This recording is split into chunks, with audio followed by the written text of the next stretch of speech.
Fiona Hill was until recently at the heart of White House policy making on Ukraine. A Russia expert who wrote a book on the psyche of President Vladimir Putin told lawmakers that theories that Ukraine meddled in the 2016 US presidential election were a Moscow-backed conspiracy. Some of you on this committee appear to believe that Russia and its security services did not conduct a campaign against our country, and that perhaps, somehow, for some reason, Ukraine did. This is a fictional narrative that has been perpetrated and propagated by the Russian security services themselves. Fiona Hill then described what we've heard all week from impeachment witnesses, a separate Ukraine policy emanating from the White House that sought to pressure Ukraine into announcing investigations against former Vice President Joe Biden and his son Hunter. David Holmes, a career diplomat at the US Embassy in Kiev, said he and many others were aware of this campaign running counter to agreed US foreign policy.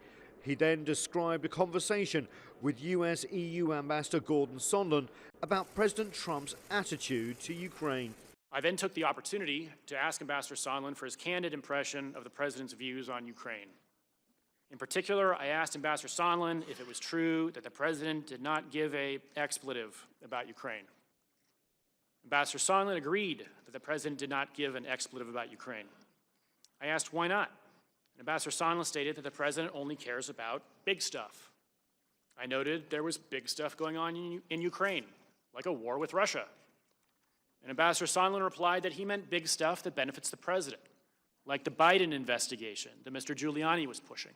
Both witnesses expressed extreme discomfort with what they saw and heard and witnessed covering US policy on Ukraine. Holmes said he'd never seen anything like the Trump-Gordon Sondland phone call. So those were the last two witnesses in 2 weeks of public open hearings in this impeachment inquiry.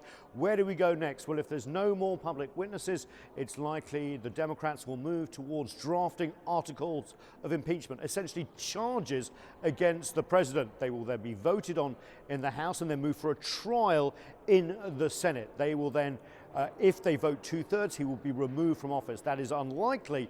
But given the testimony we've heard over the last 2 weeks, it would be surprising if the Democrats didn't start down that road.